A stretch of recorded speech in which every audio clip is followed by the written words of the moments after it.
of your great city, Virginia Beach.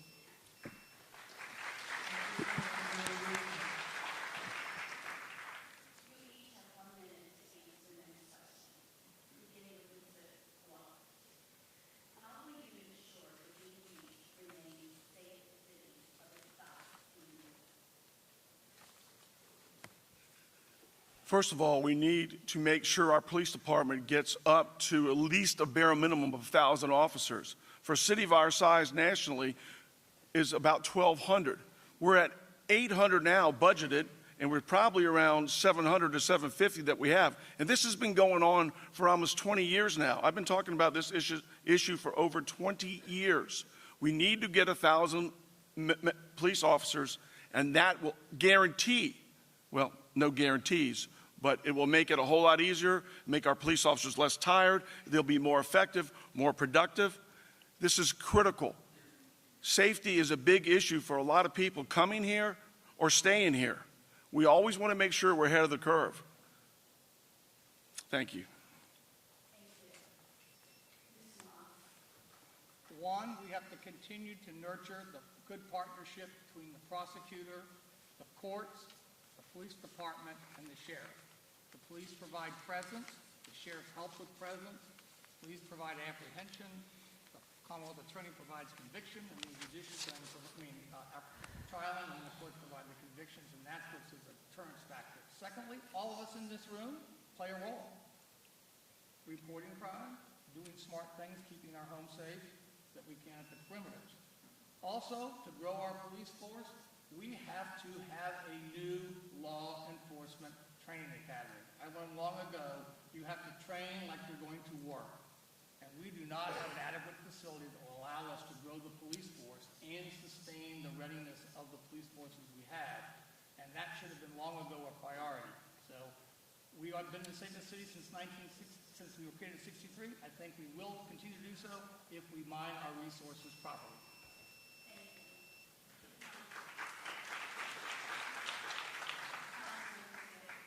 Thank you. We have to continue to invest in our police department and our community. Many of you may or may not know our current police department. Their budget is over $100 million. That is the size of some small municipalities. We have to focus on community outreach, programs like Parks After Dark, but we have to go beyond Parks After Dark in the communities that only are seeing gun violence. I represented a district that I've attended 2 funerals over the past 6 months for children that were 18 years old, GPAs over 4.0 because of mental health and drug abuse.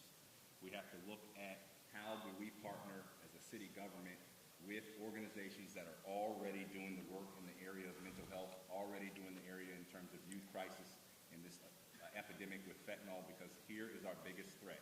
We don't have a city filled with gun violence. Those numbers have all come down, but the number that has spiked is overdoses, mental health, suicides, people jumping off buildings. That is not Virginia Beach, so we have to continue to work together. Thank you.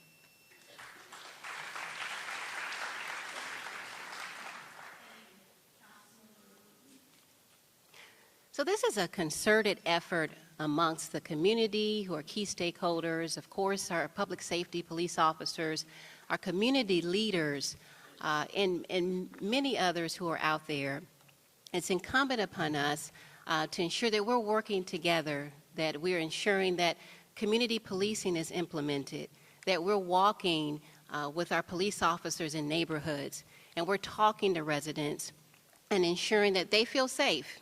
Community policing is very important, and it makes a difference. Also working to make sure we have really important tools like ShotSpotter.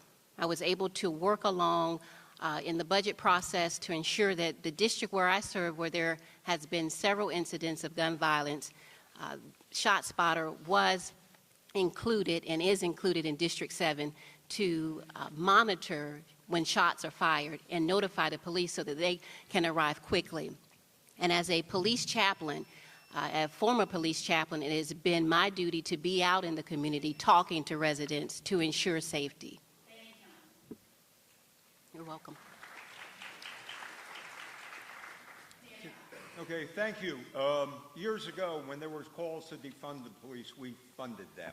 and we got behind them. We put them on a pay grid system that significantly helped recruitment and retention. But the other thing is I'm also working with the other mayors in the 757 on a youth violent task force. We have a Virginia Beach youth task force. And the other thing, I started a hope pipeline, helping our people excel, where we're going to work on mental health, physical health, mentoring, and also getting young people into jobs and careers that pay well. But once again, we will just constantly reinforce our efforts and I am proud to say that I have the endorsement of the police department and the Fraternal Order of Police because they recognize that I've been a steadfast champion for 20 years. Thank you.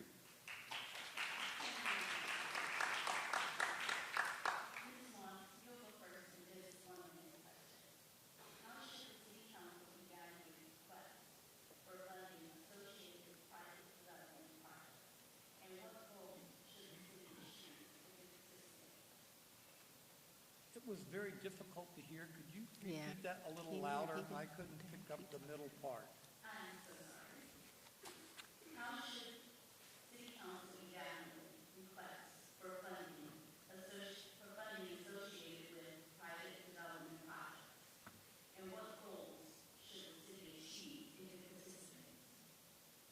Well, the city should not be providing public taxpayer funding or financing capability to finance private development.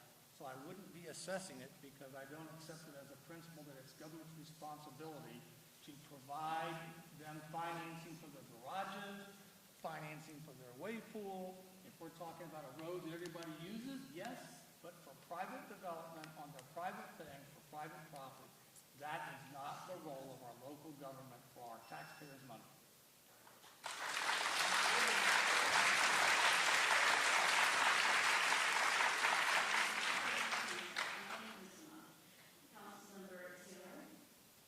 Thank you.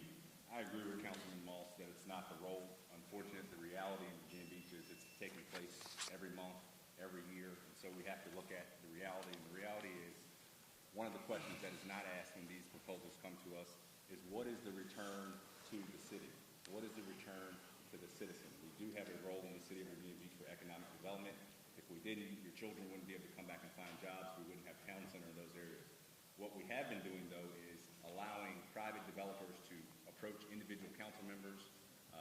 Then they are allowed to bring their ideas to what we have, what we call closed session, where you have no insight as to what is going on. And further frustrating and disturbing is we allow certain developers to work with our professional staff, sometimes up to 12, 24 months before you see the light of day.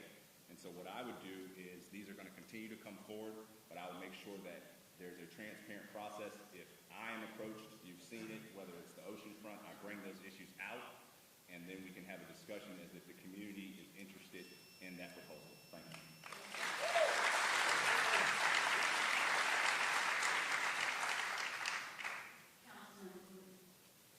So we do have a process.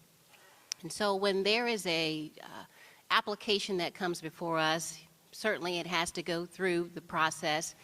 It doesn't just come to us, but it goes through the process. It gets on the agenda.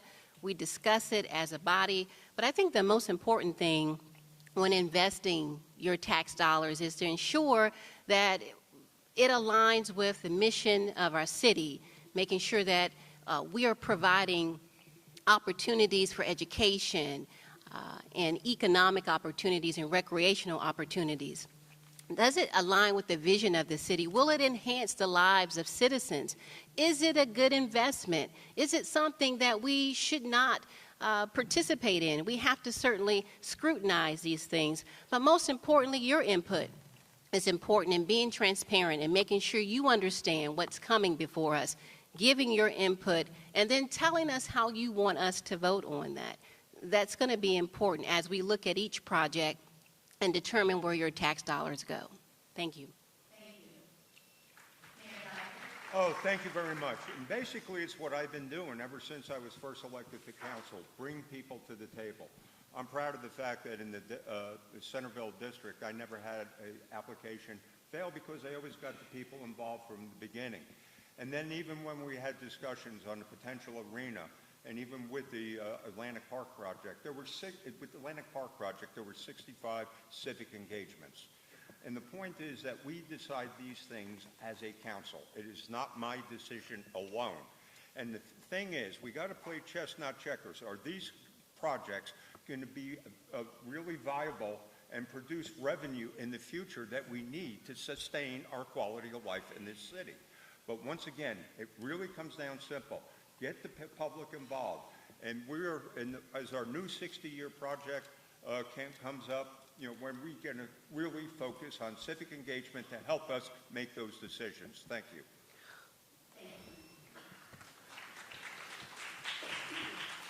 22 years ago, I got involved in politics because of public-private partnerships. I do not believe them. I don't believe in them. Government shouldn't be picking winners and losers. It shouldn't happen. And it's happening. And these projects they were picking are not helping. And you know how you know that? The math doesn't lie. Look at the numbers. Where our revenues have went up, our taxes keep going up. The only thing that keeps going up in the city is how much more money we're putting into public-private partnerships. I will never support something that in this city, there are like businesses collecting a tax to generate their own competition. This is not American. And you don't see no net gain from anything they've done. Actually, the net gain you've seen is higher taxes, more debt, $170 million to service the debt. Every one of these projects since I've been involved in politics has not worked, and there's been no return, and we need to stop doing these. That's...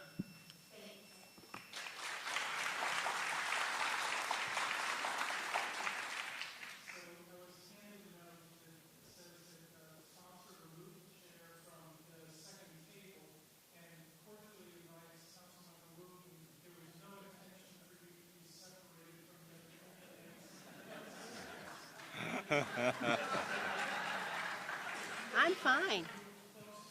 I am fine here. Thank you for your sentiments. I am fine here. Thank you.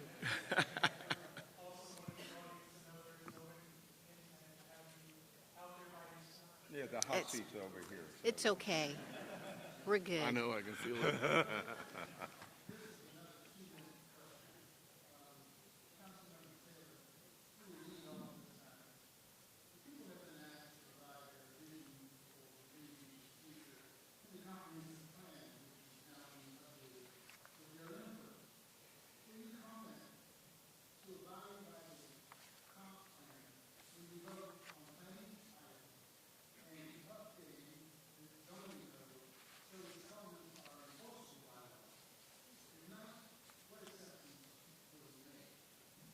Thank you for the question.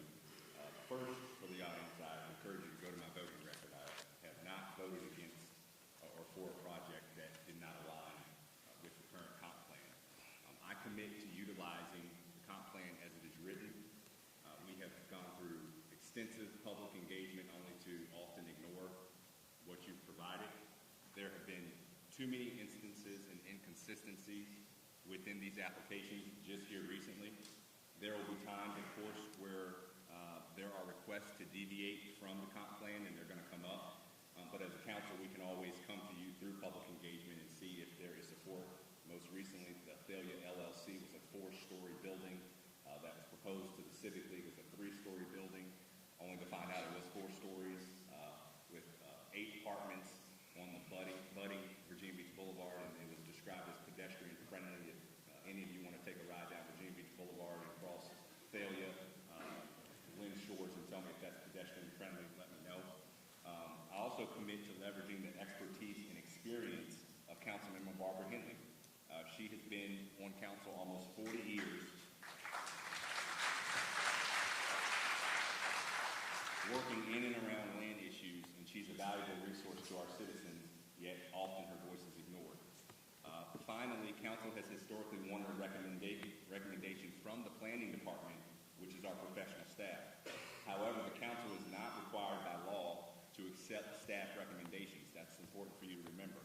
The duty and responsibility of our planning staff, and I'll read it per code, the Department of Planning shall assist the Planning Commission in the performance of its duties and shall perform such other tasks as may be assigned by the city council or the city manager. We need less influence from private stakeholders and previous elected officials and more integrity within these bodies. Thank you.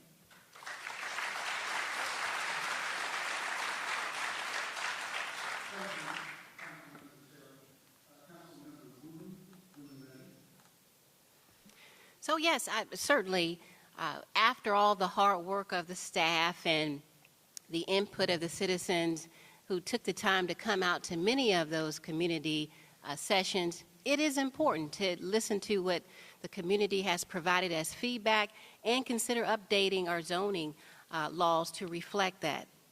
I think it's also important, and it's incumbent upon us as council members to look at the work that's been done in the planning department with the composition, updated plans.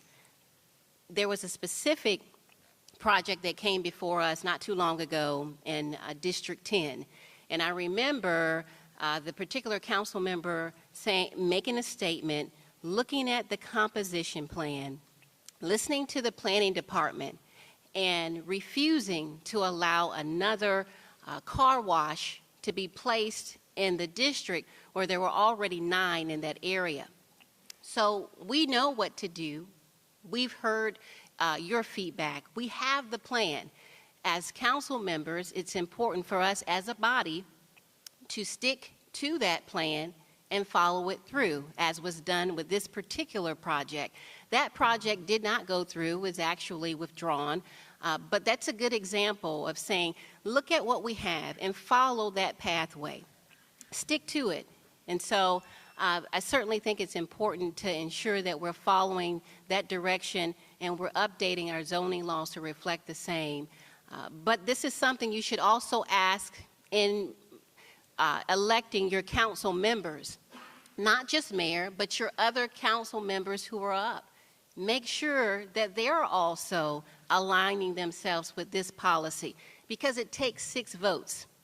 The mayor is 1 vote, and it's important that you make sure that you have at least 6 people who you can trust to do the same. You're welcome. I've always been honest when I make decisions, and sometimes decisions are difficult. The truth is that we have a housing crisis in this nation. We have a housing crisis in the city of Virginia Beach. Our council at a retreat determined that attainable housing was our 4th highest priority after stormwater, after public safety, schools. And once again, it takes courage and conviction. A military advocacy group that I deal with is supporting that we get attainable housing for military readiness.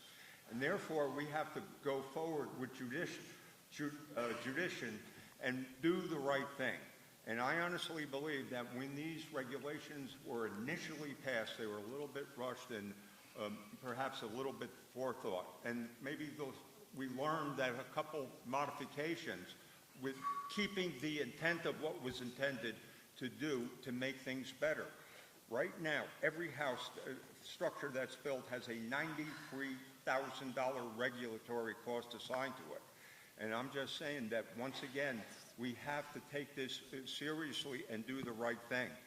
You know, the developers pass those costs on to the consumer. And once again, it's going to take courage of conviction and to make sure we have the right laws in place. But yes, every property that comes in front of us has an element of uniqueness with it. And we are an elected body that are determined what is right for the folks. And believe it or not, when we vote on these projects, the public is welcome to come out and help us. Thank you.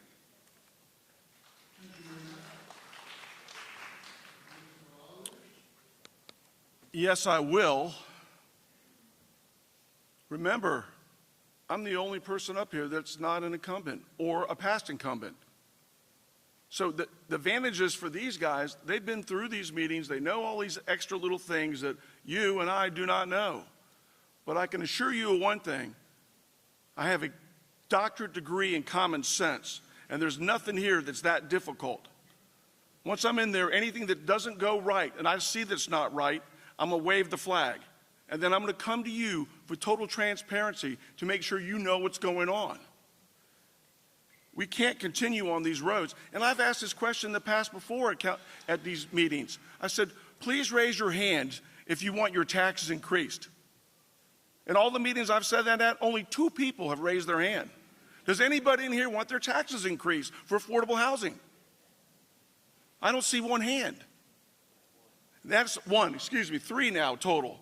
But what I'm saying is that we can't continue on this road in the economy that we're in right now. We don't know where this is going yet. So we can't be raising taxes. I'm not going to go along with that. Affordable housing. Obviously we need it. Obviously we need it. But at what cost? At what cost? I will not support any zoning changes to single-family neighborhoods unless there's 100% in that neighborhood that agrees with it. It's a constitutional issue, and people have a right to live where they want to live and pick where they want to live and enjoy that that enjoyment. And that is critical to me.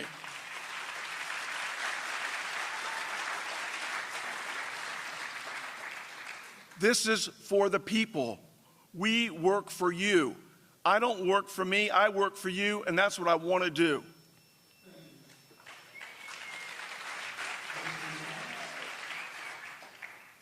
Again, I'll refer you to the handout I have for my full thoughts on this topic. But yes, I will abide by the comp plan in place. I have concerns about the undue influence of special interests and their influence on the staff as to what appears in the comp plan that this council may adopt before the new council takes its seat.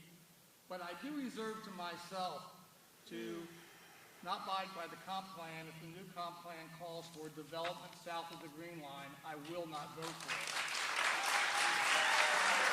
I will not vote to allow B4, which is what happened with that Thalia apartment complex outside the SGAs just for private greed. I also, like my colleagues to my right and left, I believe, not eliminating single-family housing like Northern Virginia communities have done, nor permit residential overlay districts, which Council Member Ross Hammond discussed at the January 23rd informal session of Council, to put multifamily housing on otherwise single-family lots. I will not support any assumption about light rail transit until the citizens have reversed the decision they made in the council and in a voter referendum, because that judgment has to be respected. Consistent with other remarks that I have made, I will not support something in the comp plan language that calls or infers a reliance on taxpayer subsidies or financing with public debt for parking garage to enable private development. This council, with my colleague to my left accepting, they said, what, affordable housing is our #1 priority, but they allocated almost $23 million on your credit card of financing to build luxury apartments. I will walk the talk, not talk for the campaign investors. Thank you.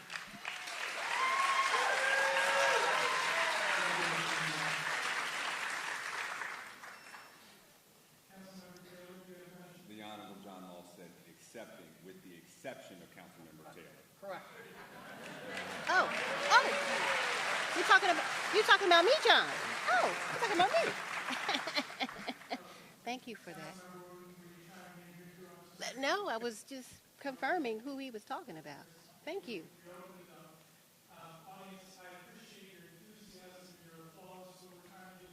I got something for you. I got something for you.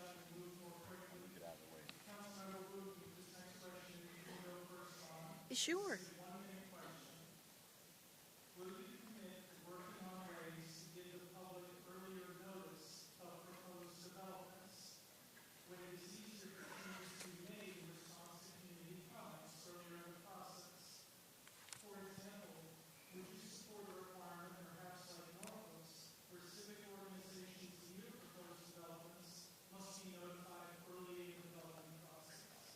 Sure. Sure, I think it's important to provide as much notice as possible to residents when it comes to these types of things in their community. So yes, I'm certainly in full support of that. Thank you.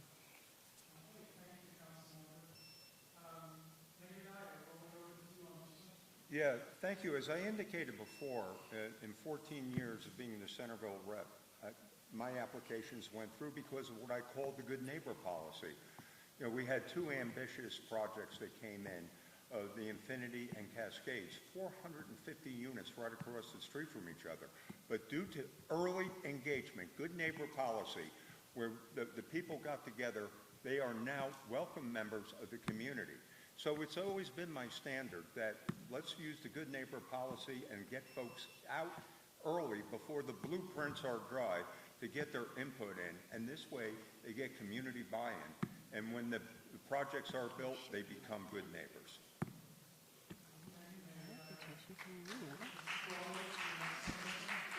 The hardest thing for a council person to do is to walk in the shadows and darkness behind the scenes, making sure their buddies are taken care of.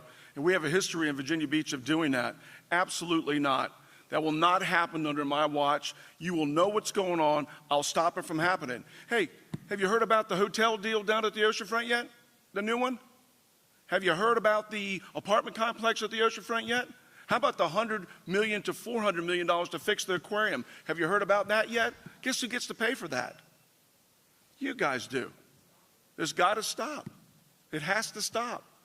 Your taxes shouldn't be going up with all the money that they're spending. They should be going down. Why they continue to keep going up? Why in 20 years do we keep talking about the same things over and over again? Because the same exact people are back in office making promises they never keep. That's not going to happen under my watch.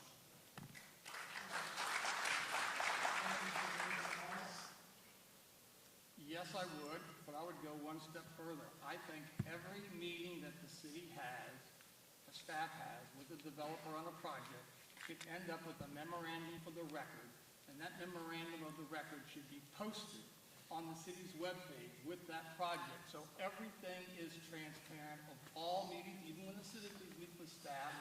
All that stuff should be available so that you know, because they work for you, and if they're giving them advice, you should know what that advice is as well. So there is, like in court, complete discovery, complete open book, because just being notified that it's happening isn't informing you about what is happening in those meetings when those changes are being made. So we need to have more transparency on those kind of discussions so that communities have a level playing field and we don't negotiate at the dais on council night.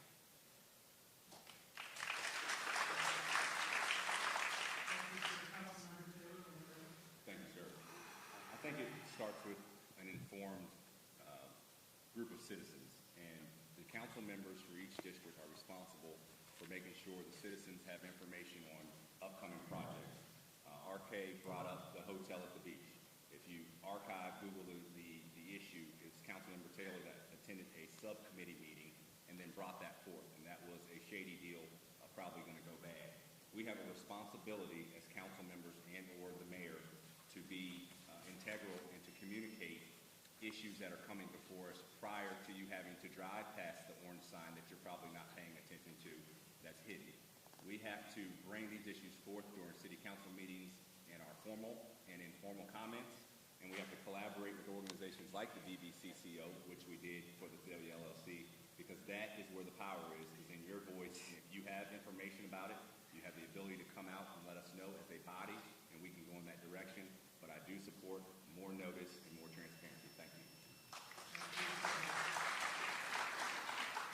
This is also a limited question. Mayor Dyer, who will be starting.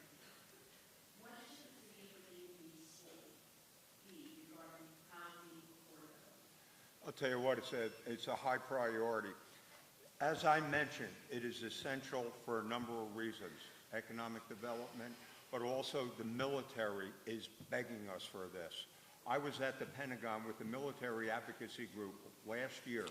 Every undersecretary of defense said to us, housing is mission essential for military readiness. And so once again, when we have cases come up where affordable housing is there, a lot of people show up and they say, well, it's really a great idea, but please don't do it in my neighborhood. But once again, it's going to take courage of conviction. And what I really think we have to do is once again engage and explain to the public why this is such a high priority and what we're doing. And the Marines improvise, adapt, overcome, and come up with strategies that work for everybody. So in 20 years, we ain't figured it out yet? Seriously? My family's been doing construction for 75 years.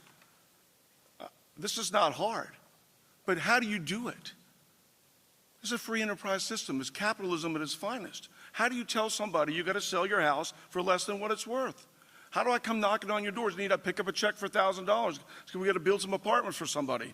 But meanwhile, these same developers that are doing these deals, they fly over in their Lear jets. They ride by on their ocean liners. They drive in $1 million homes. They have $100,000 cars. And we're helping them? Seriously? It's not necessary. It shouldn't be happening. And I'll make sure it stops happening.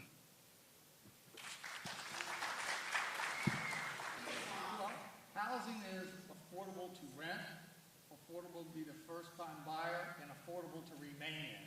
And one of the things that's making all of that difficult is a 28% increase in the real estate tax rate that the council the last 2 years has implemented while having outstanding surpluses.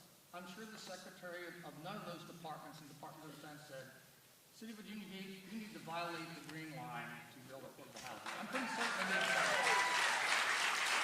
Secondly, it's the nation's responsibility, that's why they have housing allowances. Go online and look at the housing allowance for Oceana, for Damnet, and Little Creek and say you can't find housing at those prices. But if it isn't sufficient, it's their obligation to increase those housing allowances so they can. It's our indigenous, it's our native people who don't have that advocacy in Washington that need affordable housing. But there's no quick fix to solve the basement of the currency and high inflation, of which we have no control. It's just as hard to get into a home as to afford to stay in one.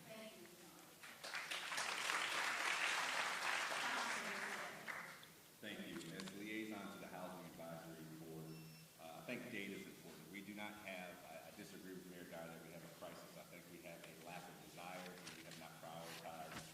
When we give away our land, your land to developers, we give it away, we buy it at a premium, sell it at a discount, and then ask them to do affordable housing. That strategy doesn't work.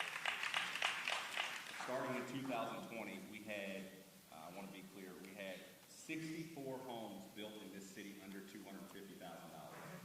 Last year we had 2.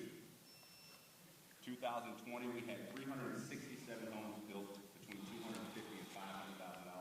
Last year we had 138. Follow the trend. 2020 we had 203 homes built over $500,000 in the city. 2023, 176.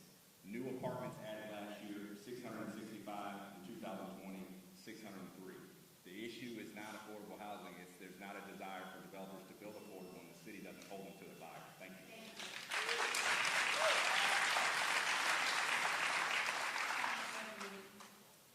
So affordability, affordable housing, Virginia Beach, what I'm hearing from folks, yes, affordability is important and affordable housing. Throughout the 9 months that I've been talking to residents, affordable housing, affordability comes up every time. And so I think it's important and incumbent upon leadership to use the many affordable housing studies that we have.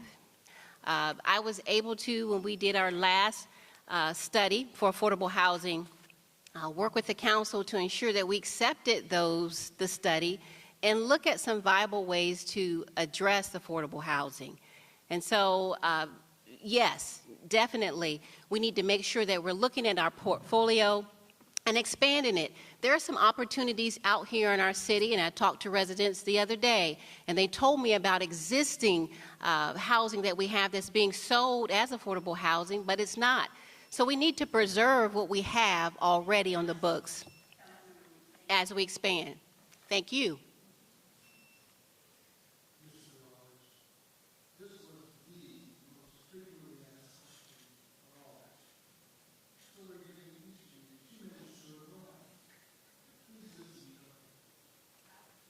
Throughout your term, will you honor the green line as it now exists? If yes, explain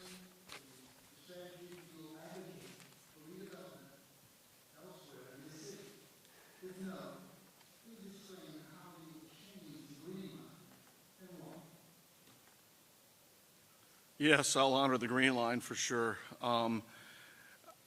It's a great question. And the development process right now is always going back to affordable housing. So you got to, as a developer, you have to buy land for a good price so you can make a lot of money. In today's economy, everything's up 20, 30, 40%, everything. So what it cost to build a house 3, 4 years ago is way different now. So redeveloping things in other parts of the city, how are you going to do that? Are you going to rezone single-family home neighborhoods? Absolutely not. This is a great city for a reason. We don't need to be doing this. That green line needs to be protected. Flooding issues alone, just alone on flooding issues, the water goes that way, south to north, north to south. That's where the water's draining to. You have to take all that stuff in consideration.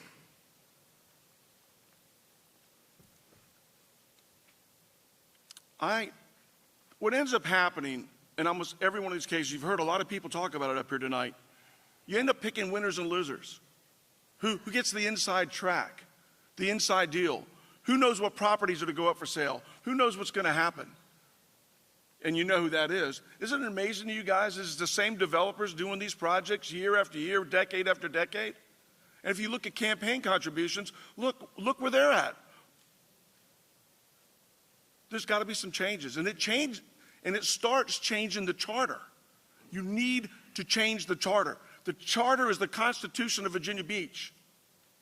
It has more power than any general state law. It has just as much, if not more power, than some constitutional state laws. You have to change the charter, and that's how we should govern. Council governs by the charter, and it's not happening right now, and it needs to change. It needs to change for the sake of the people. That's where it needs to change.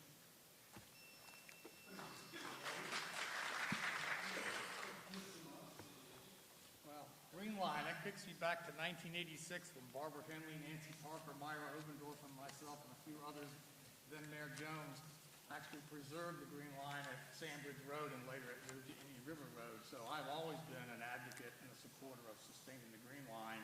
But I always think it's a false choice, and that's often what people pose, that the only way the city can prosper is by going south. And the only way we can prosper if we don't go south is to redevelop and terraform all the city to look like Northern Virginia. I don't think, or Roslyn, or Arlington, and high-rise everywhere, and density, density, density. That isn't what we moved here for. So I don't accept that's a false premise. But also I recognize that all the things that are going on in our marketplace are dealing with fiscal and monetary policy that is beyond the city council's control. We don't set interest rates, we don't debase the currency, we don't determine the supply of materials. So what we have to deal with is raising the wages of people so we don't spend $26 million to get $20 an hour jobs at Amazon. Instead, we go for something else.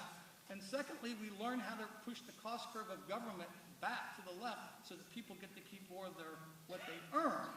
And as was mentioned earlier, when we do have development and people are wanting something they're not entitled to, we secure something that helps us help the under people who are priced out of the market. But we don't have to sacrifice our standard and quality of life to get redevelopment. Then you haven't got anything. It's not worth the price. It's not worth the price to lose what we've built for 60 years. It's an outstanding community, and we don't need to degrade it by just creating density. If density lowered the cost of living, New York City would be the cheapest place to live.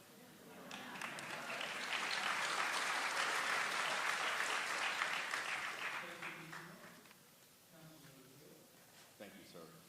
The answer to the question is yes. I will preserve the green line. In my opening remarks, I said this election is about the passing of one era and the emergence of another. In 1986, when they were coming up with the green line policy, I was 2 years old running around it.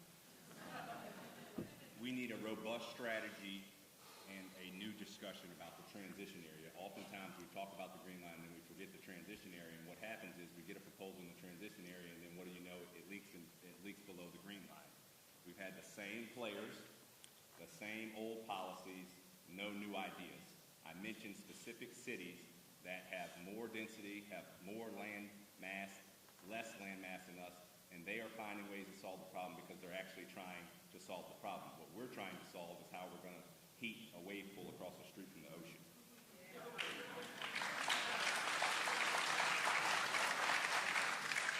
I believe we have to work with the community to better understand the opportunities that are presently available. Within 6 months of being elected, I went to the city manager and I asked for maps of our entire city and identified properties right now that we could work with the development community to partner with. And again, one example is look at the Laskin Road Annex. The school board owned it. The city did not engage, try to buy the property. It was sold at a discount. Now retail is going up with $1 million stoplight that you're paying for that you didn't ask for, and for more apartments and more restaurants that you probably won't go to.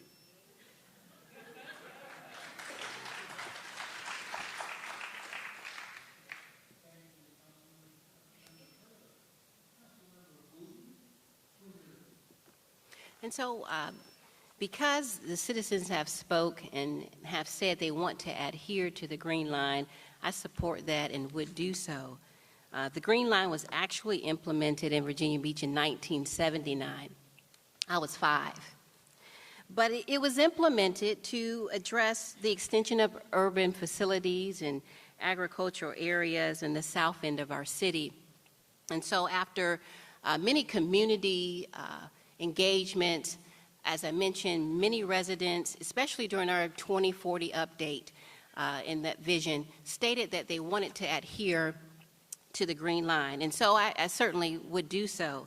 But also looking at ways where we can certainly update our zoning and rezoning to reflect that, as well as providing clear guidelines about development in and around the Green Line is going to be very important. But then there's also this novel idea, just don't accept projects that interfere with the Green Line. That's important.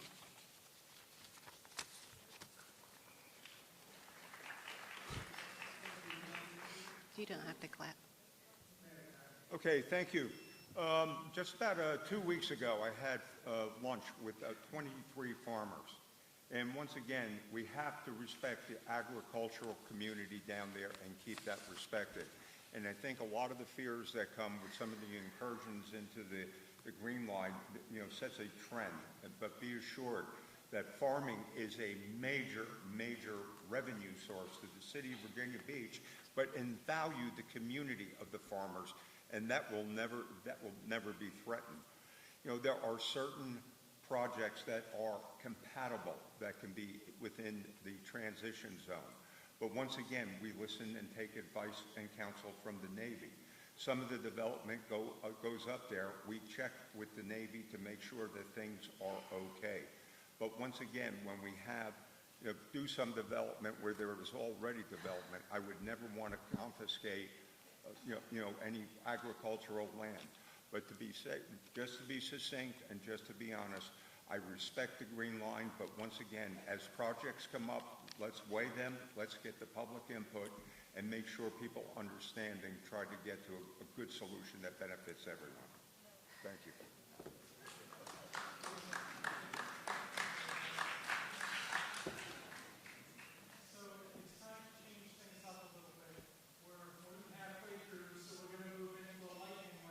No. 15-second questions. We're going to call on our timekeeper. This is going to be a little bit more work for you, but we hope that we'll be able to get more information out to the public quickly here. We know a lot could be said on these topics. We get it. We're just looking for a short answer to understand generally where your position is. Mr. Moss, will you first as we begin this round? So the first question on the lightning round, 15 seconds each to answer. All members of City Council currently hold town halls with the public and take questions, except one, the mayor. Will you commit, if you're elected mayor, to holding at least 4 town halls per year during your term and take questions from the public? I'll hold them every month and do a weekly podcast. I love them. Yeah.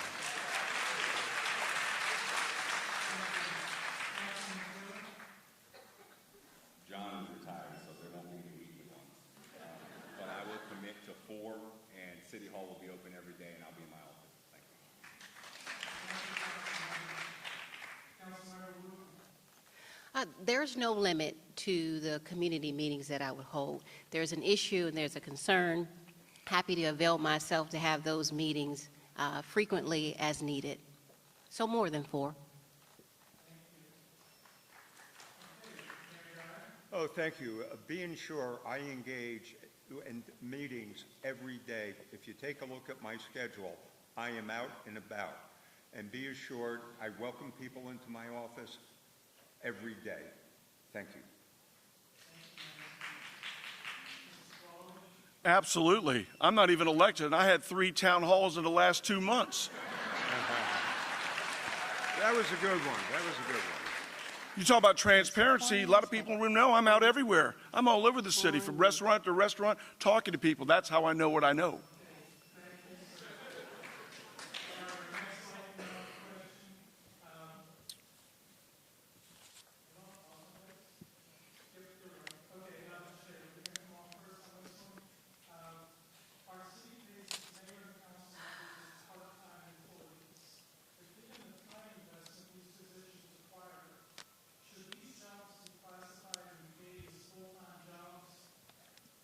My wife, Kimberly, are you out there?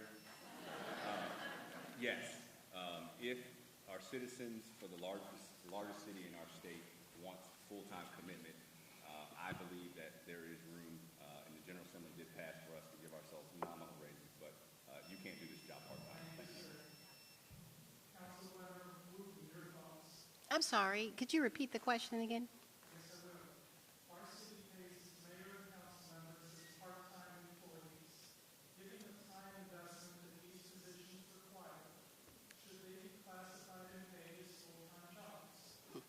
Well, certainly, when I came on the city council in 2018, I didn't know you received a salary. I always said I would do it for free. So it's certainly it's not part-time work, it's full-time work, but I'm up for the challenge. I knew what I was going to be paid when I signed up for it. You know, we're fine with what we got.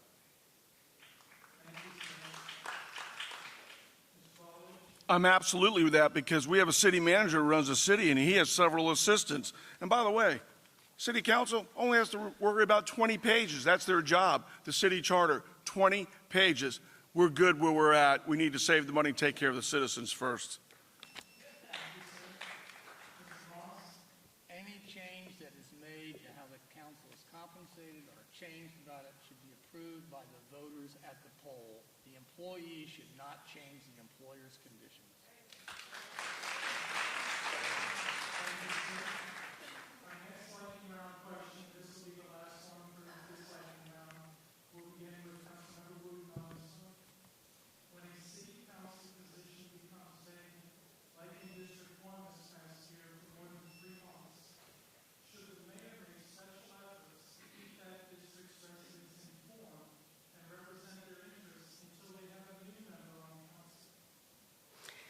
So it certainly depends on where it falls in the process. Because I think even in that time frame, the citizens deserve representation. If the mayor is the person who keep them informed, absolutely. That's something that's important for the mayor to do. Yeah, you know, that's correct. It depends on the timing of it. If it's going to be 9 months, a year or more, we should have a special election, but shorter duration, in fairness to the district folks, you know, we could have a thing. And I started public engagement in the process of appointments. It's unconstitutional to appoint somebody to a legislative position. That's in the U.S. Constitution. Your term ends when your duly elected successor has been elected and qualifies. That's in the charter. There's no provision in there for that at all, and you must follow the charter.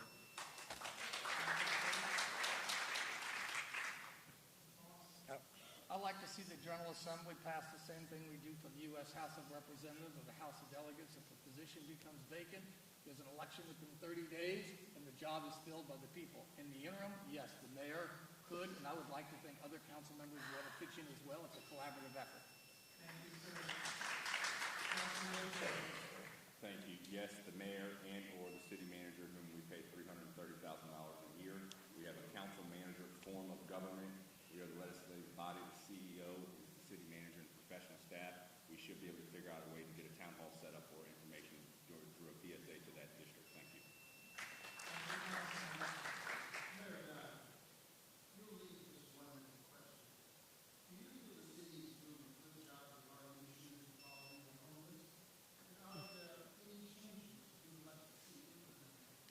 I think we are doing a lot better than a lot of, this is a problem that exists everywhere. And I started the Hope Pipeline, helping our people excel. And what we're doing is we're working on mental health, physical health, getting people into jobs. But once again, I think we are aggressively confronting it. But once again, this is a national crisis that so many cities are really, really overburdened. But we have so many faith-based organizations. And that's one of the strengths that our city has. We are a city of faiths, many faiths, and that's the glue that holds us together. And they are out there proactively helping these folks to get into a better life. And I'm very proud of the actions that we are taking. Thank you. I've worked on this issue for over 20 years, and it's hard to see people on the streets. But most of the people that we see at the oceanfront on the streets, they want to be there. These are capable people. I talk to them. They want to be on the streets. But when you have a tourist destination like Virginia Beach is, and you see families coming by, and you can see them, look at them and see what's going on in Virginia Beach. It's a hard issue to deal with. They sleep on the benches. They hang around. They set up tents on the sidewalks. This is very hard to deal with. We have a huge investment at the oceanfront. We have spent a lot of money. But we need to find a better way to do it. They can't be sleeping on the streets. They have to find a better way, and we just have to find a better way to do this. And I think there are plenty of laws out there that help us get through this process. I care for people, and it's hard for me to watch this, but they want to be there. I've stopped and asked them that question. Well, first of all, I think the whole community, from the sheriff, who operates one of the largest mental health facilities in the city, to faith-based organizations, to social services department, are as compassionate as they can be. But I think the city needs to come forward and tell what we're going to change about our rules of engagement based on that Supreme Court decision in June, which reversed that Ninth Circuit Court of Appeals. And I have filed several for you to ask what our new rules of engagement are, because a little bit of tough love is going to be necessary for people who don't want help. Then you have options that you can kind of force them to be in a facility where they get help, because they no longer have a right to have encampments. The Supreme Court has said you do not have a right to an encampment. You don't.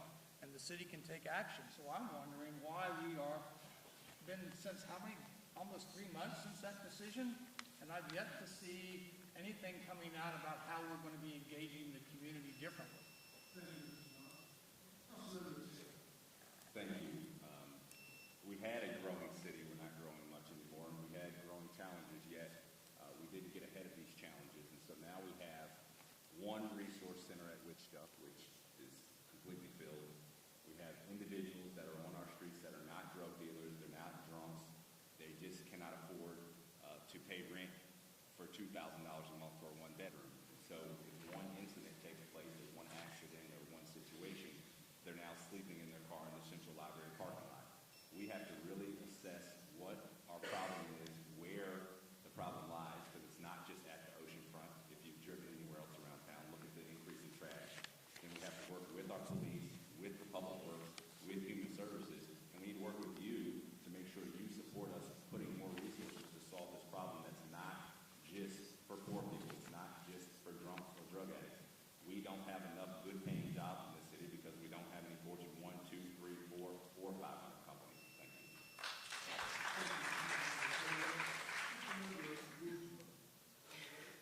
So yes, certainly addressing the issue of homelessness with our homeless population is very important.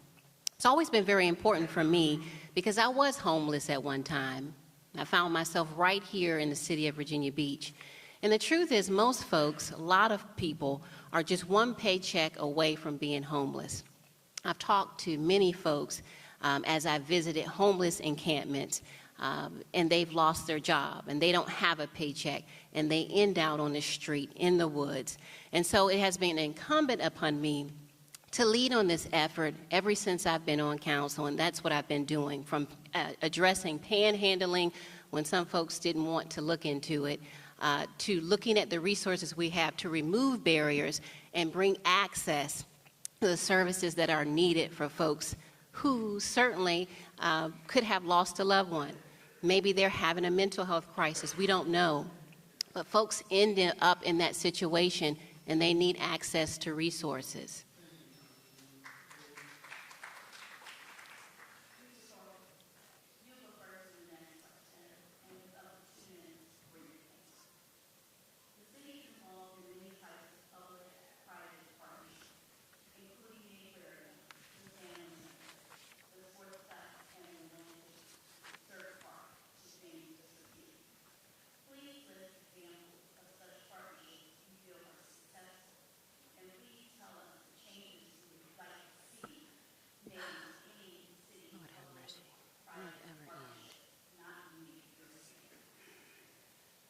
Is that my question? Yeah. Boy, I need more than 2 minutes.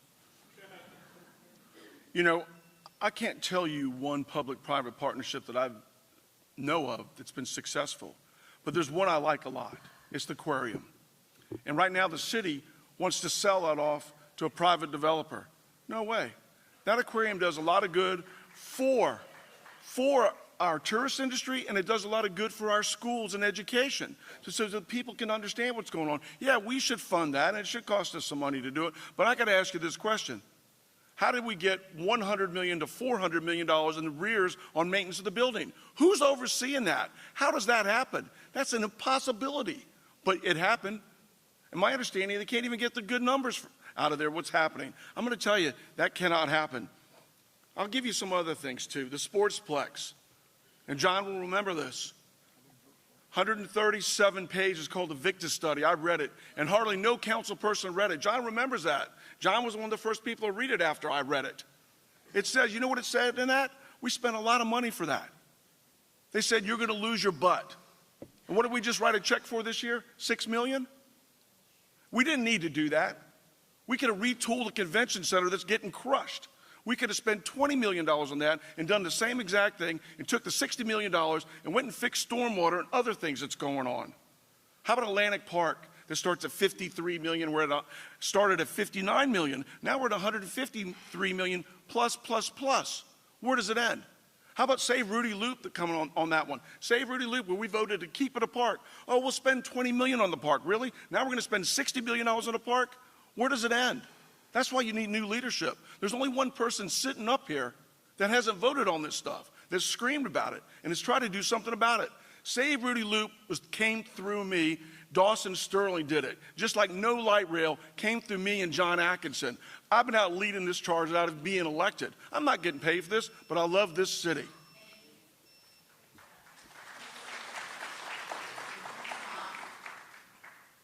I'm not sure that if you did any true end-to-end total life cycle costing to include the opportunity cost, you can find any project that's in public-private partnership that has turned a dividend to the taxpayer. When have you ever seen the council say, oh, we've been able to reduce your taxes or provide a new service because of all the revenue these projects have provided? It's a book with no writing on the page. Yeah. Now, the aquarium is a public-public partnership between the city of Virginia Beach and the Commonwealth of Virginia back in the mid-80s, and later the foundation is a player. But why would you be even talking about now $80 million as of last Tuesday for Rudy Lou Park if you've got a $200 million unfunded bill for a building you already own? You wouldn't. So this is why we shouldn't be doing these public-private partnerships. If you haven't been going to baconrebellion.com and reading the great work that Jim Sherlock has done doing a detailed dissection of Atlantic Park that was originally going to be $2 plus of private investment for every dollar of city investment. Now it is, counting everything, $300 million of public investment over the 20-year period for $157 million of private investment. All the risk is with the taxpayer, all the profit is with the developers. That's the deal these people negotiate. So you go back and look at all these facilities. Convention Center loses $4 million. The Sportsplex loses money. But did we learn that from ourselves? No. Did we learn it from the city manager? No, we had to learn it from the city auditor. So why isn't the staff telling us that they burned through $2.5 million of reserve on the sportsplex? We need oversight. We need people that understand their fiduciary responsibilities.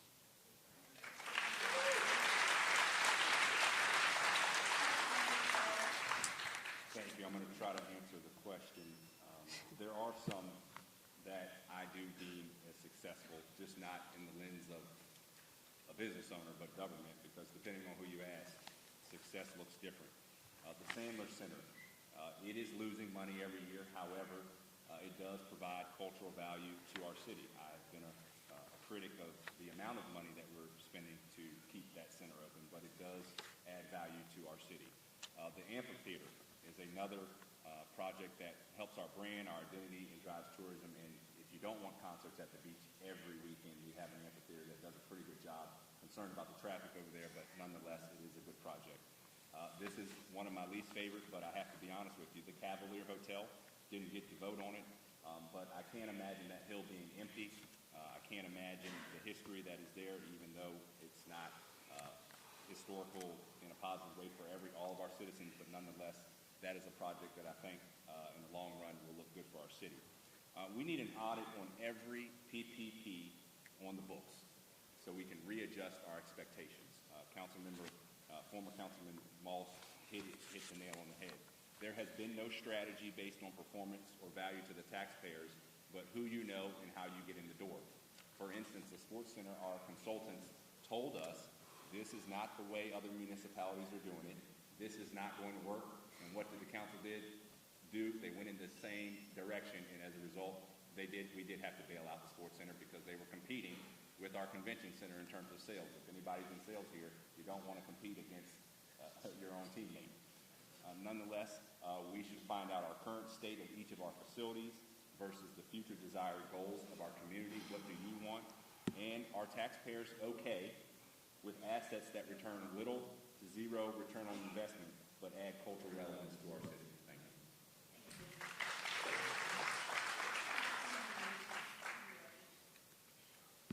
So when it relates to successful public-private partnerships, one that is very successful, it is one that is in the heart of our city, that's Town Center. It's a vibrant part of our city. Many of the public-private partnerships were devised before I even got here, before I even voted on many of them. My strategy in terms of addressing those that are not as successful would be yearly assessments, and that's something that I've been talking about as a part of my campaign. Doing yearly assessments, yearly reviews, looking at these assets and determining the value, understanding and making sure they're effective, they're relevant, make sure that we're taking care of them. We have a maintenance plan in place that addresses the maintenance on these important assets. Oftentimes, maintenance is an after fact. Maintenance should be a scheduled priority in these assets that we have. In terms of the aquarium, the last time we had an audit prior to the one we had this year was in 2012. And so if we had annual or yearly reviews as a body of these assets, we would be able to catch some of these issues, address some of the issues, and make sure that we're an active participant. In terms of the Sports Center, what I saw was a bad contract. It was negotiated in a very unadvantageous way for the city. We were not, or it was not a contract that was adhered to by the operator. The operator was doing certain things with the vendors, not paying the vendors. And all of these things came to light after the fact. But a yearly review, an annual review of the contracts to see if the operator was following it would have addressed those issues before they happened. Yeah, Welcome. thank you. I'd like to clear up a misperception. We at no time were ever going to sell the aquarium. We were confronted with a $200 to $300 million, potential situation. So we were looking for avenues, different ways, maybe, to put in a management company We did that recently with the Sportsplex. Number of years ago, where the football stadium and the field house are, that was bleeding $400,000 a year. But we put in a guy by the name of Chuck Thornton, who is a visionary, and turned it totally around to the points right now where we don't need an arena with a professional team. We have sports marketing come in here. And a lot of the places that they use are the sports center. And I would invite you to go there on a weekend sometime to see hundreds, if not thousands, of children given with stuff to do. Now, with Atlantic Park, that was years in the making. There were 65 public contacts, and the vote was 10 in favor with 1 abstention. But once again, what happened was COVID, and then with inflation right now, things get out of control. We also hear about so many things, other companies where things get out of hand. It happened with us. But once again, the type of thing is Virginia Beach is proud of, we're playing chestnut checkers. Yes, the Sandler Theater may lose money, but guess who it brings? And the collateral advantages we get, where people come and stay in hotels and use our restaurants. But once again, I'm sure that once Atlantic City Park is open, it's going to be iconic, and people are going to come. We're going to have a 3,500-seat theater, and we're going to have more parking there, as we will in Rudy Loop. Thank you.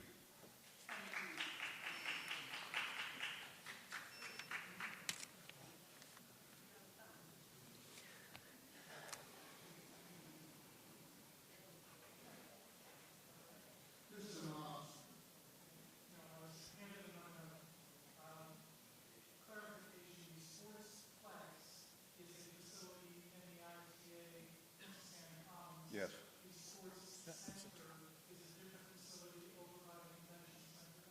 Yeah, I was talking about the Sportsplex.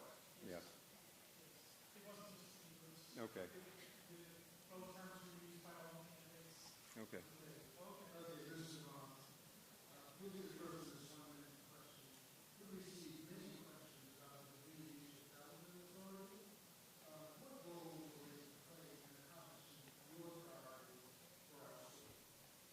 Well, I would hope that I could convince my peers to stop using the Development Authority as a way to circumvent the charter and borrowing money without having the public co-sign the note, because there's a number of projects from Atlantic Park to the convention center, to the sports center, you name it, that the public never would have voted for, but they've issued that debt to the Development Authority and obligated us to pay it. And that is, they know we wouldn't approve it, so that's one thing I would stop, and they should just focus on private development, financing, and getting their own capital, and not being a way to circumvent the will of the people to control how much debt we have.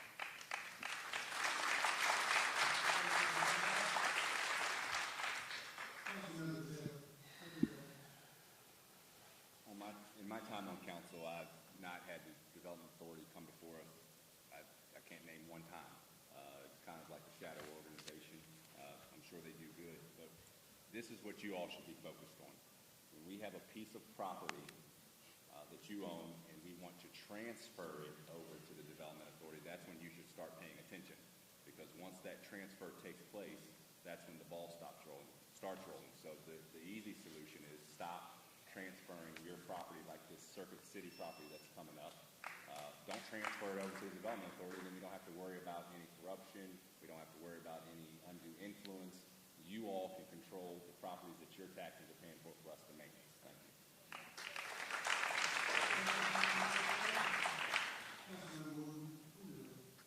So the Development Authority, certainly an independent unit that was set in place in 1964 by the Virginia General Assembly, is there to certainly help expand businesses. Oftentimes businesses that want to expand, it comes before the Development Authority, and they address and assess if it's something that is beneficial for the city. To me, it's an advisory board. And so it's a board that you can, an authority that you can certainly gain information from in terms of investments in our city. And so that's exactly what I would use it for, as an advisory board. I'm on my way up. Okay, thank you. The Development Authority is a tool of business people that are appointed by the individual city council. But once again, we talk about economic development working in tandem with the Development Authority, in tandem with city council. It is incumbent on us to create those new businesses. In other words, we got it right now, we're 15% commercial, we're 85% residential.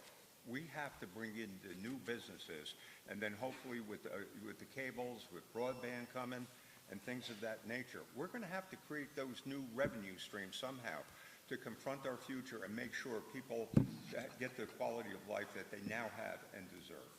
Thank you.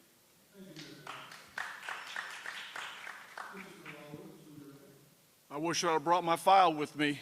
So you're singing a different story when that Development Authority, I can tell you that, guys. You talk about corruption? Oh, there it is, buddy. It needs to go away. It's outdated. We don't need it. You got 11 people you elect to make these kind of decisions. This is just a setup for the good old boys to get what they want and do the deals they want to do. That's exactly what it is. Let's call it for what it is. I mean, enough's enough. I put it all over my signs all over the city. How much more do you want to do? You want to keep rating? Hey, let's do a deal so our taxes can go up. I got a couple for you already. This has got to stop. I mean, this is not hard anymore. Captain Obvious is laughing right now. And by the way, don't listen to me. Just go back in 20 years history and look at the numbers. Look at a city's not growing. The oceanfront had the worst year they've had in forever. 25% down. Let's talk about that. Plus, that's great. It's not good.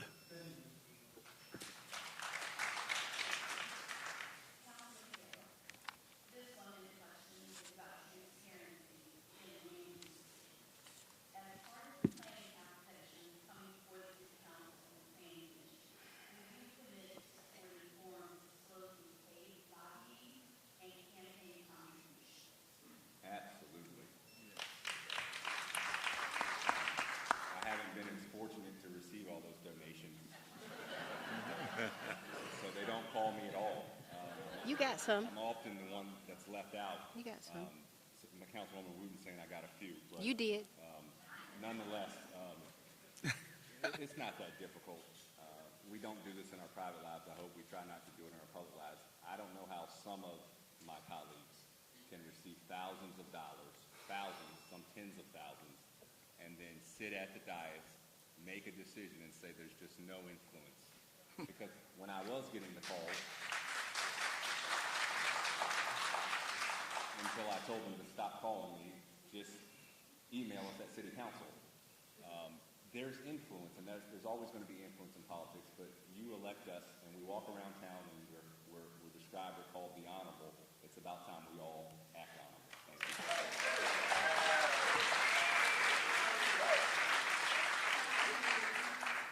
Can you read the question again so I can hear it? I couldn't hear everything. Thank you.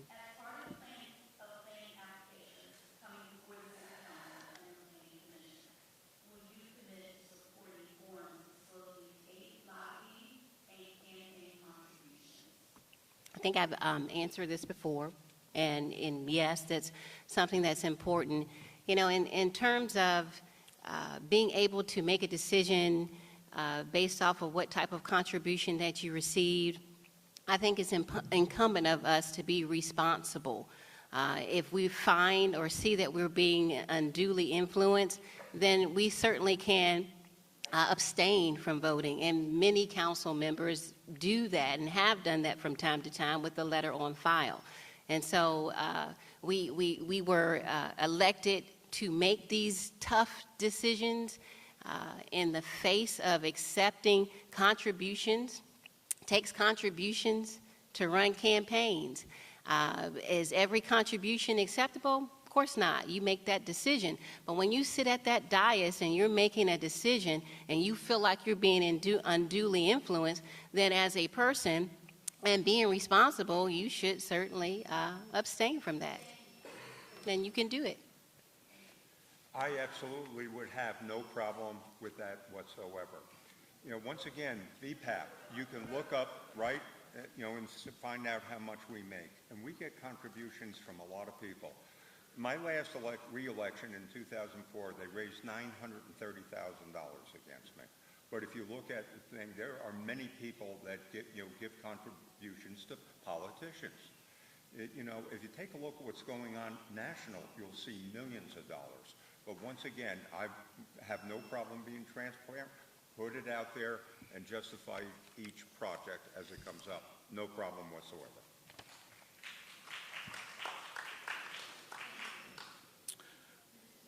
So Virginia Code says, the 3100 section says, the reasonable likelihood that your office can influence.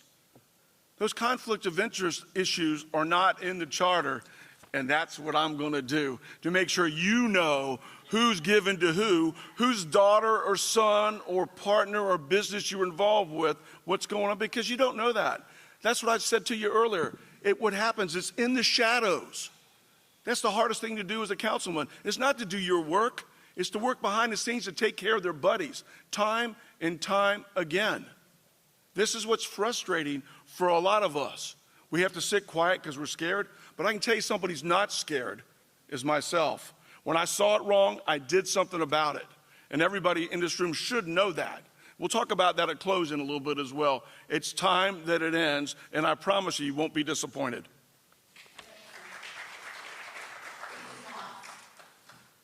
Well, during my 41 years of federal service, which I know many civil servants and active duty and reserves know, the standard was always to avoid even the appearance of a conflict of interest, because it's the public, not us, that decides that.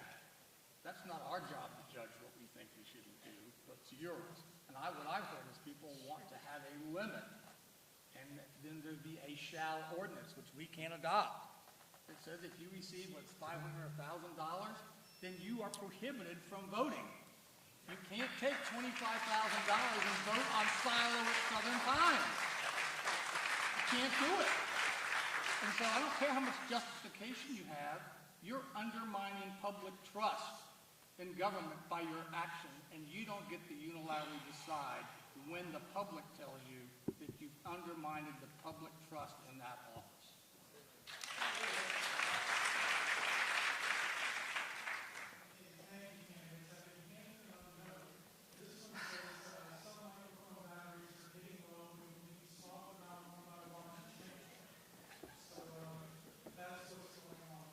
Sure, I need a break anyway.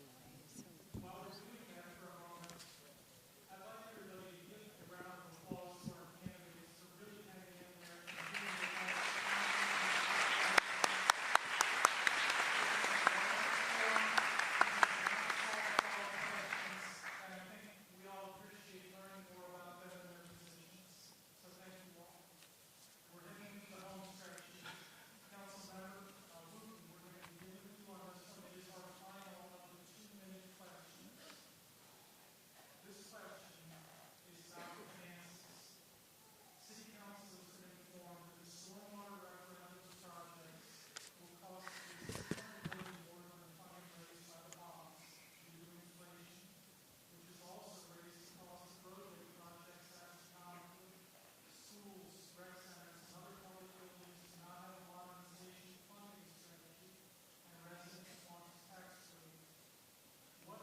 I believe we'll have to, is it on?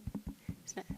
I believe we'll have to ensure that we look at efficiency in terms of a strategy and innovation, because we're going to have to determine finding out how to offer quality services, but also cutting costs.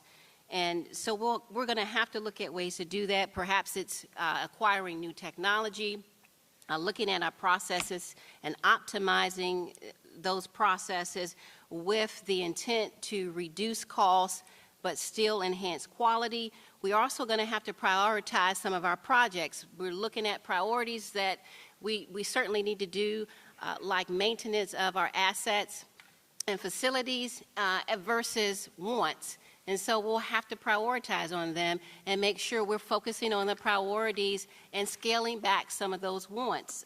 That's going to be important. We all have to look at our budget and tighten up.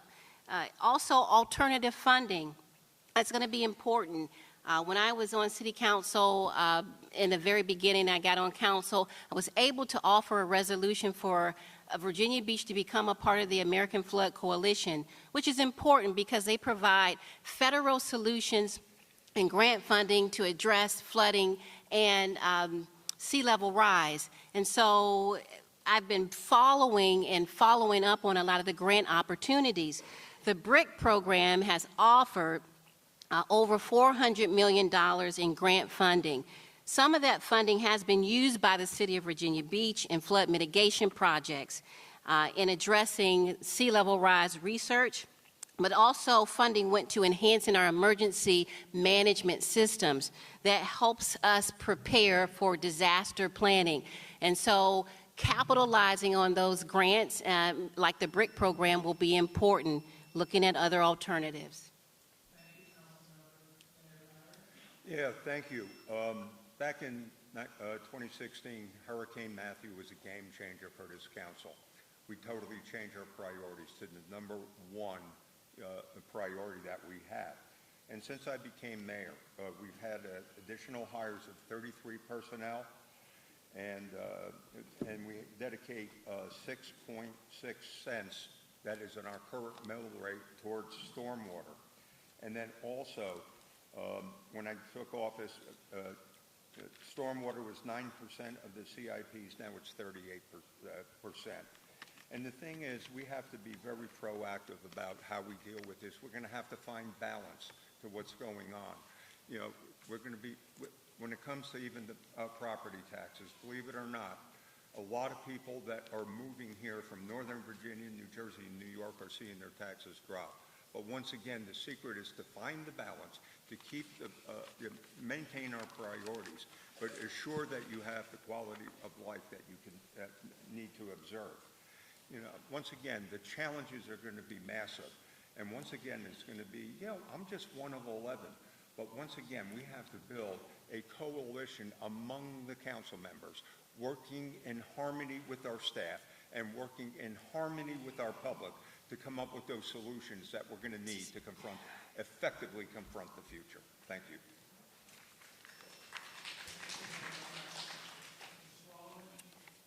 I've been talking about this for over 20 years too. How about this? In the mid-90s, we didn't have a stormwater fee. But since 2000 to now, you've probably collected about $800 million in yearly fees for stormwater. Then you have a stormwater referendum for $576 million on top of that. Now you're looking for another $600 million? Something's terribly wrong. I met with stormwater people in my driveway, had a long, in-depth conversation. Something's not right here, everybody. Sure, we need an audit, and we need to hold people accountable for where the money's going. Don't you find it amazing, though? Every time we want to do a public-private partnership, every time we want to do something for their buddies, money just pours out of the sky. It just drops right out of the air, right in their pockets. And then they tell you, because you need stormwater fees taken care of, oh, no, we got to raise it again. Let me just say this to you. Stormwater is a dangerous situation. If we ever get 12 or 17 inches of rain in a slow-moving storm, we're in serious trouble. And there's one way you can fix it, by maintaining it. And they haven't done it. And I've talked about this for a long time. I went through the audit that the auditor did years and years ago. Money's going to places it shouldn't be going.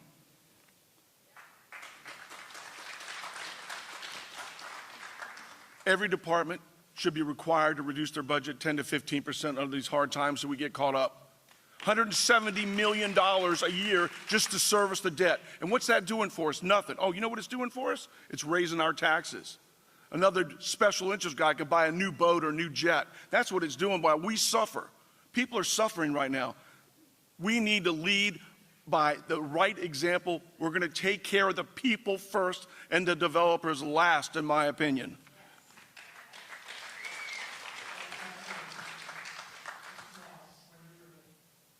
have a city-centric approach to budgeting, like it's an entity that's separate from the people who own the city. You know, homeowners and renters and commercial property owners have also had unfunded maintenance and modernization expenses, and they're not exempt from inflation either. More importantly, they can't self-insure, so they're dealing with those high vehicle and homeowner insurance rates. So just like the requirements that households and businesses have, the city's capital requirements all will not be met.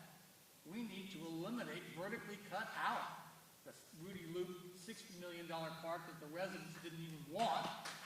We need to recoup what we can of the $4 million of design money for a park we couldn't afford to start with, and move that program funding as the first down payment on the asset that we already own that's in place, the aquarium. Now, in this process, people are going to tell you all the words, but the bottom line is we're not going to be able to fund everything that's in the CIP today. And we're going to have to, just like at home, make trade-off decisions and accept risks and make progress on the things that are really important. We're not going to fund a lot of festivals and give grants to football teams. Unnecessary. And when people are going without meals, this isn't something that we can afford. When you're asking people for the sacrifices they are having to make, you can't be wasting your money this way.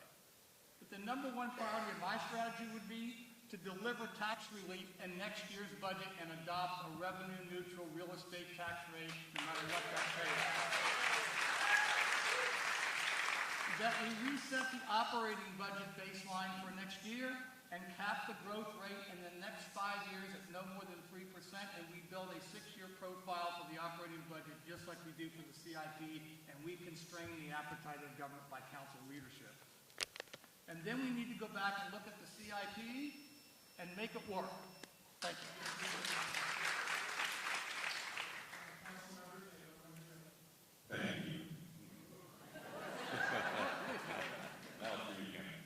All right. Question 3. Again, old policies. It's time for new ideas. How long have some of these individuals had the opportunity to impact and influence the very thing we're talking about? The first thing is we first need to keep our commitment to the people. We made a commitment with the stormwater referendum. We get your money, and then we pivot and shift gears. That's not integrity. We need to work closely with the real estate assessor's office to ensure all valuations are fair and reasonable. Everyone on this stage has, at one point other than RK, had access to work with our real estate assessor. Virginia Beach taxpayers are on the hook for 86% of our revenue, yet commercial businesses, town center, hotels, for 14%. And when I asked for the report, this is why you should elect me, because I'm going to do my homework. We have commercial hotels, properties, towers that are not submitting their income and expense reports, yet their valuation is based on their income and expense reports. And I want to share one with you. I'm not going to call the name out of respect. In 2025, their total valuation was $38 million. This is an apartment complex, yet we're hearing rents are at all-time highs, occupancies are at all-time lows. $33 million in 25, and 24 the total was $42 million, in 23 the total was $41 million, and in 21 it was $38 million. So a commercial apartment complex that is filled with rents that are higher than they've ever been, who turns in their income and expense reports, is flat on their valuation. Doesn't make sense to me. We need to reduce the $250,000 threshold that our city manager can spend and transfer without any permission. We need to prioritize public investments into existing assets. $152 million for the wave pool, $60 million for Ruby Loop, $20 million for Amazon. That's $230 million. Too much.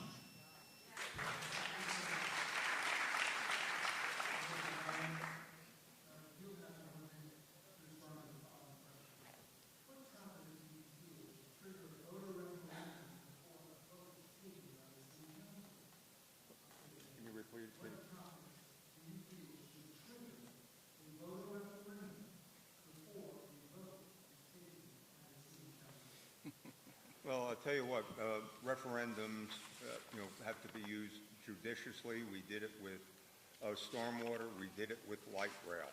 But once again, we're elected bodies, and if you do a referendum, that takes a tremendous amount of time. You got to wait for a voting cycle and things of that nature. But once again, you have a collective elective body, and once again, when you think about it, we are, and I'm just going to be a little, cheerleader here. We got a great city, and name a city that other is doing as well as we are in this very troubled time. So, but once again, let's just use that judiciously for the big things. But once again, government goes slow enough as it is without having it go slower. But, we did use it, like I said, with light rail and stormwater, and I like the results there. Thank you. So that's clarification. Thank you for your answer. These are 1-minute questions. We're going to reset the clock. Do we get to answer that? Yeah, he got 2 minutes to do that. Oh, did I take longer? Okay. Okay. They were going to give you 3 minutes, Rick. Thank you. It's the same question? I get the 2 minutes like he had, right? Oh, he's special? He took 2. He did. Well, let me do it quick, real fast. Nobody knows more about this issue than I do sitting in this room right now. There's only one way to change a charter. It's called 15.2/20201. It requires a referendum to change the charter of Virginia Beach. It is the only way to do it, and you're the only ones that can change it. They're not doing that now. So anybody's telling you any different is not following the law. We're a Dillon rule state. That means everything a locality does has to be expressly in writing or it is void. This city is not following its own charter right now. It's part of the Article 4, Section 4 of the U.S. Constitution. It's a Republican form of government, which means you get to choose how you vote for people. You get to choose how your charters run, not 11 council members. They could put it up for referendums. Even in this charter, it talks about a referendum. 1996 is when it was put in there. But it's ready in the state code. You have to do it. It's the only way to change a charter.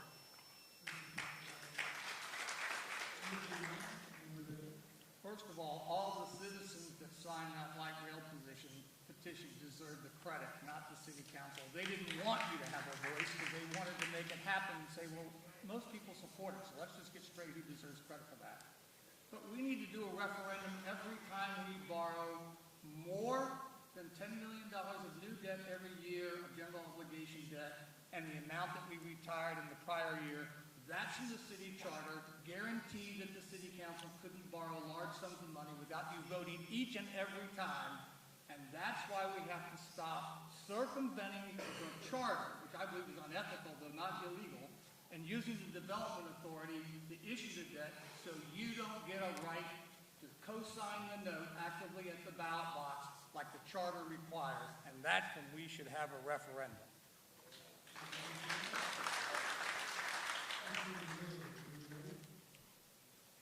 Specifically, charter-related issues, large economic development projects such as Rudy Loop, any issues related to voting rights, council compensation that came up, or any changes to the body, those are all items that I would be comfortable bringing forward for the public program. Thank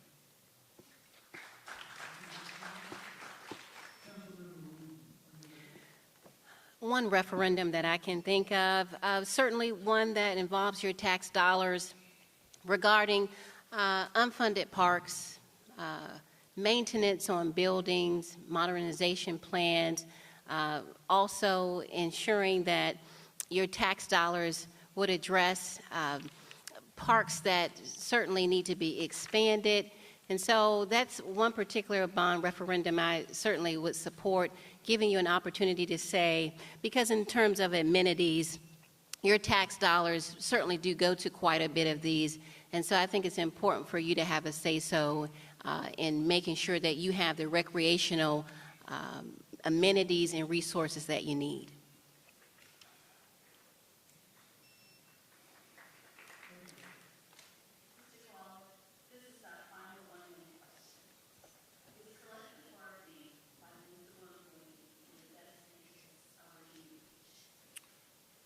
In my opinion, absolutely not.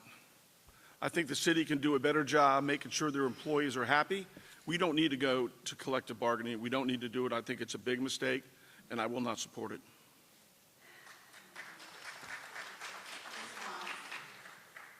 No.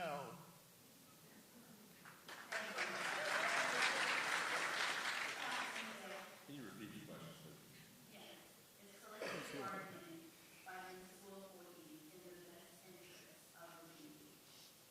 I'm not sure at this time it's in the best interest for the residents or the employees of the city of Virginia Beach, and I'll tell you why in just a minute.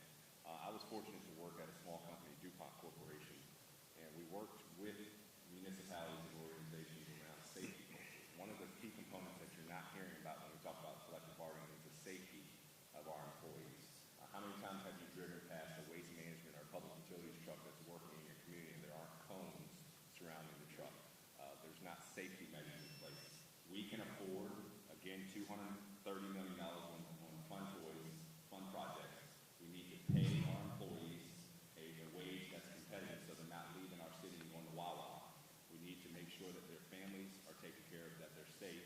And an issue that has come up recently with our fire, our EMS, and police is when they come to us and they tell us what they need, if we give it to them and it's reasonable, they wouldn't be trying to collectively bargain against us. Thank you.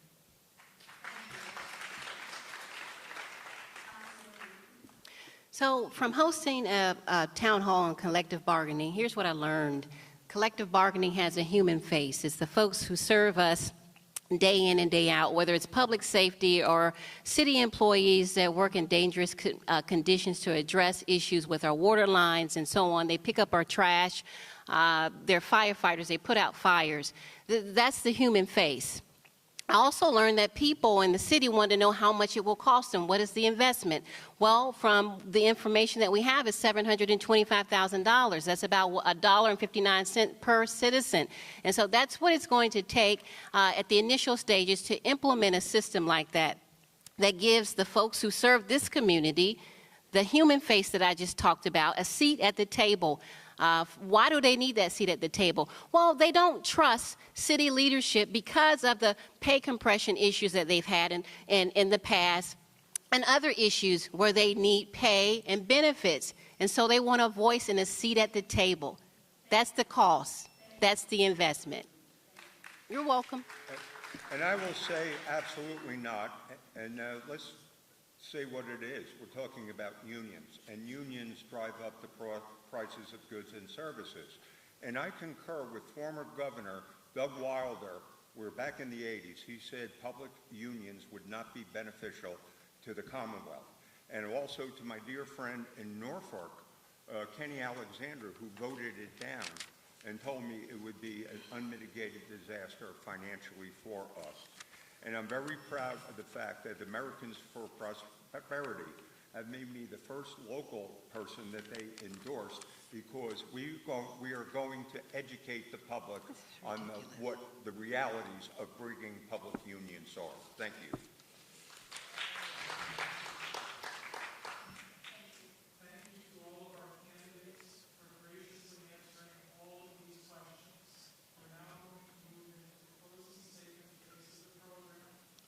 As Rick said at the beginning, each person will have 4 minutes to use this as a bridge.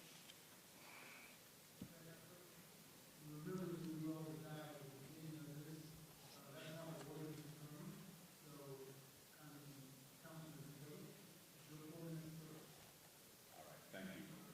First, to the VBCCO, to the moderators and everyone that has taken time out of your evening to come, thank you. John and I get along pretty well, former Councilman Moss, and when we sat down tonight, he said, this is a saying that he said, you need to be brief, you need to be brilliant, and you need to be gone.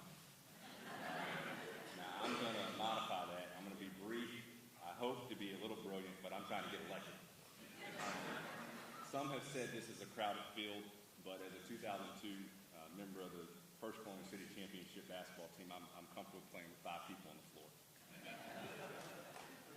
This election is so serious for our city. I am the 6th generation in my family to have grown up in the Kings Grant area of Virginia Beach. My great-grandmother, Mary Jane Edwards, lived to be 112 years old and was the first Indian, Native, or Black person to work at the great-grandmother, Charlotte Amberry, who my baby girl is named after, and my best friend, lived to be 105 years old. They both lived most of their lives in Virginia Beach. My wife Kim and I, who is the president of our local PTA, have 3 children, 2 boys in elementary school and a baby girl. I have a vested interest, and I'm not going anywhere. This is our city, and it's time to move forward. You have a choice come November 5th, and your vote is going to determine the direction we go in and who your next mayor is. That mayor will either prioritize your voice or continue to ignore your voice. Our community has been my top priority. I didn't know what this would look like when I first ran for city council, but after sitting in the seat and listening to the people come down to City Hall week after week, month after month, only to be ignored, led me and sparked a fire in me that I said to my wife, if we don't go in a new direction, I don't know if I want to live in the city of Virginia Beach and raise my family here. We have some of the best schools, the safest communities, the best parks and rec in the country, gold, yet we cannot find a way to balance our priorities, and that's important. The leader's role in this council form of government is to set the agenda, to set a clear agenda that you understand, that you don't have to foil. You understand what's coming before you and what's not coming before you. We have citizens that have been overlooked. We have communities that have not been invested in, and that is a result of a lack of prioritization. I'm asking for your support as the only candidate that has children in elementary, middle, or high school. That is important because my children are going to the same elementary school that their grandmother integrated, yet on movie night we don't have a microphone. We got a Jimmy rigged a laptop to watch a movie. That is not the city that so many people have paid taxes, fought for. We have to have bold leadership that has integrity. We have to have a ceremonial leader that's not afraid to lead the 757 and go talk to some other cities that are doing better, operating better, performing better, because here's the thing.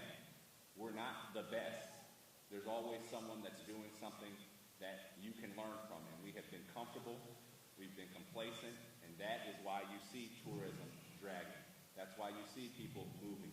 That's why you see more homeless people. That's why you see kids that don't want to go to school.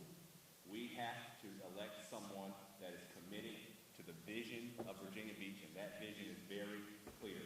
It's a vision where your voice is the most important. Your vote is what's going to matter, and the vision is clear. Your community, which is my community, which is our community, needs to be united so we can move forward. I'm not sponsored or responsored because it's like NASCAR. I'm not sponsored by the Republicans or the Democrats. I'm running independent, so your voice matters the most. Vote Chris Taylor, November 3rd.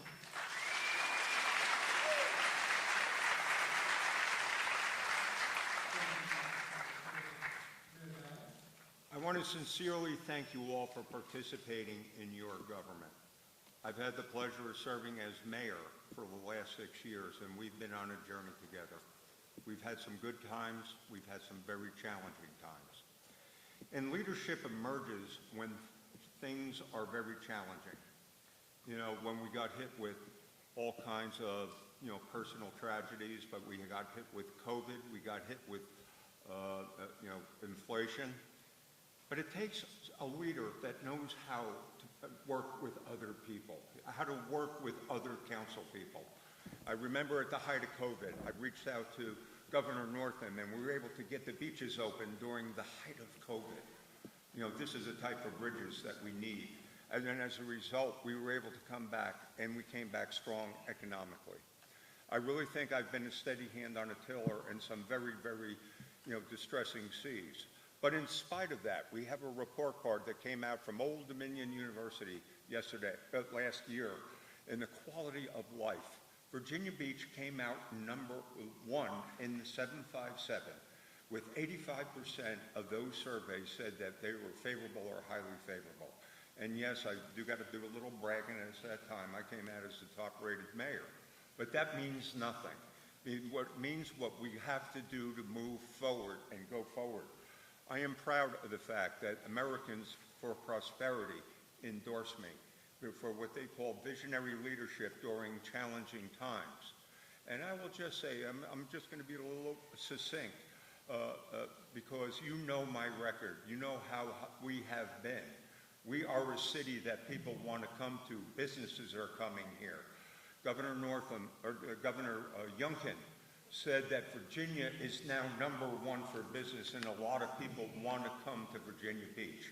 People are expanding their businesses here and doing remarkable things.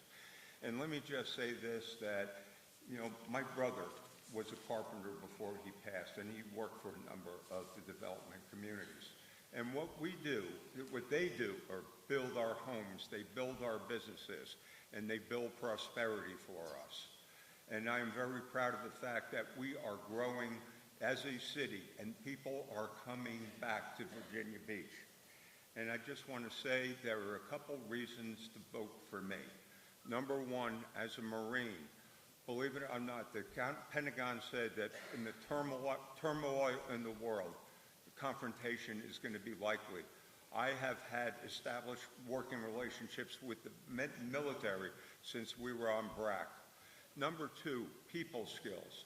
Being a Marine and working in a team, and also working as a home care physical therapist. I have been in hundreds of your homes, you know, if not thousands, over 30 years. I know people. You know, I know people. I know the families. I know how they struggle. But the most important thing is working with council people, inheriting a new voting system with 5 new members. It takes collaboration skills. But listen, if you want to find out more about me, I'm going to be on Tony McCreaney's radio show, 7:30 on Friday. You'll hear more, but please consider your mayor, the steady hand on the tiller, Bobby D. Thank you, and God bless you.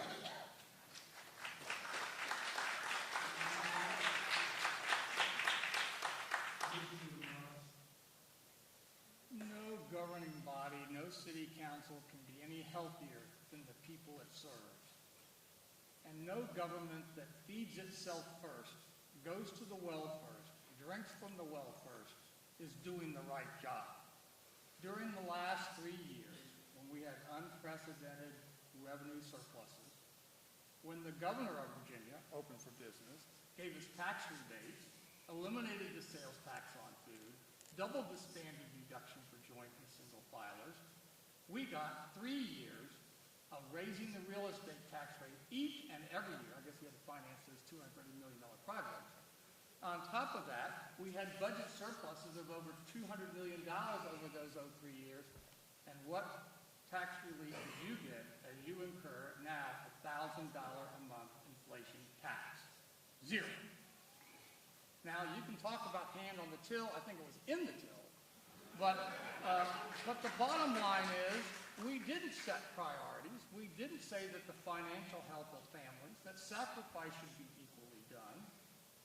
And the past is the best predictor of the future. So you'd expect more violations of the Green Line, more bad private-public partnerships, listening to people for 2 hours and 45 minutes, that's that neighborhood engagement, telling you not to do it, and you did.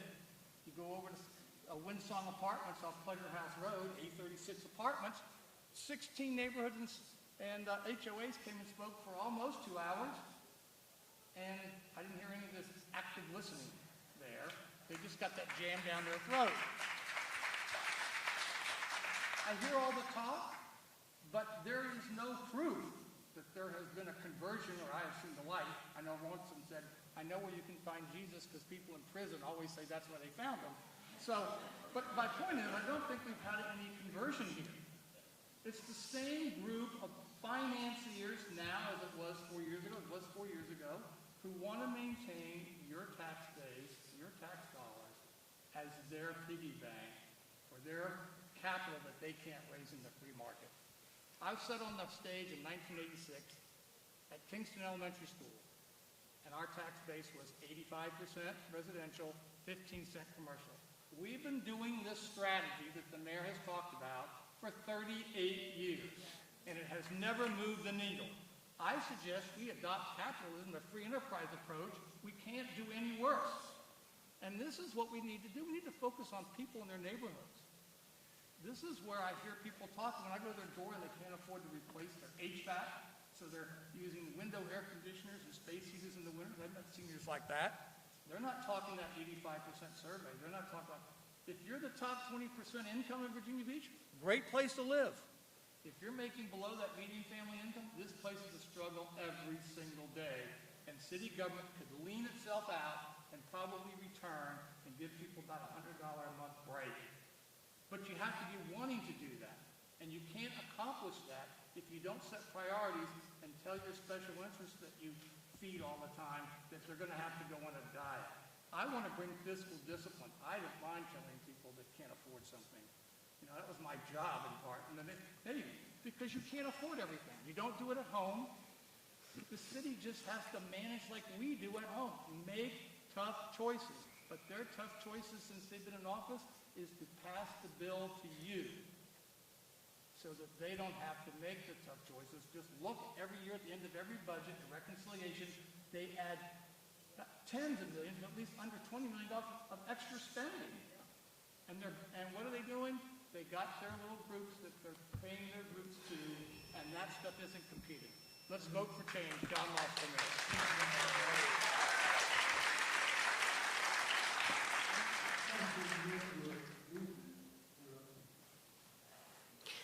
So, we're not a city of yes, because we can't say yes to everything.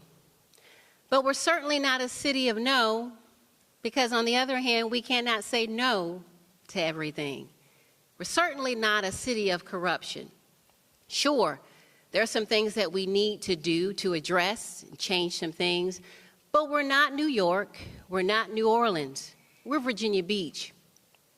So this is where you come in, a shared vision, where your priorities as citizens and working with local government, some of the emerging themes, your priorities, preserving your neighborhoods, addressing overdevelopment, crime, flooding, ensuring that we invest in our young adults, making sure that we have a robust economy, a diverse economy, addressing affordability.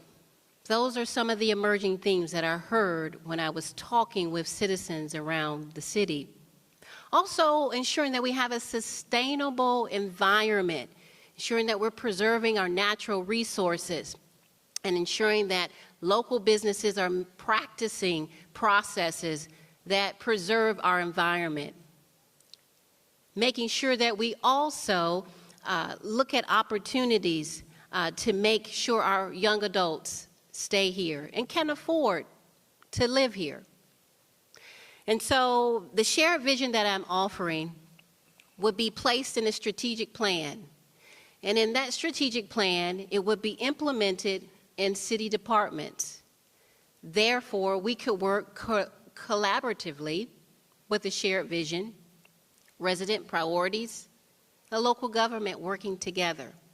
A shared vision is the most successful vision, studies reveal, because it's a collaborative effort. And so with this shared vision I'm offering to ensure that everyone is included, rich and the poor, black and white, old, the young, those with disabilities, and also, yes, Republicans, Democrats, independents. City Council is nonpartisan. And so as we look forward to this next election, it's important. I want to earn your vote on November 5th. Early voting has already started. You can actually vote this week.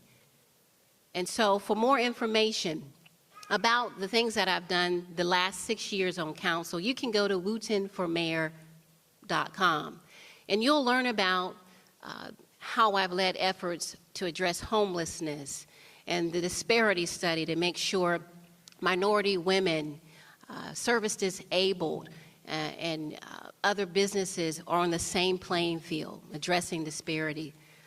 Also having an opportunity to advocate for the first independent citizens review board that is a bridge to bring the community and public safety together. Now, I'll take a moment to also address some of the negativity that you'll hear in ads, because it's coming. You'll hear folks say that I'm not for the police. You'll hear them say that I'm for defunding the police. That's not so. Remember this. I'm the only council person up here, the only candidate that has been a chaplain working with the citizen, working with the police department. And as an elected official, I continue to support the police through budgeting efforts. So November 5th, vote Sabrina Wooten for a shared vision for the city of Virginia Beach.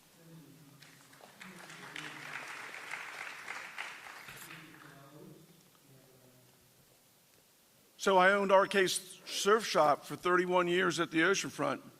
I have hundreds of kids. Some of them still call me this day, asking for my advice. They've heard me speak about politics and other things for a long time.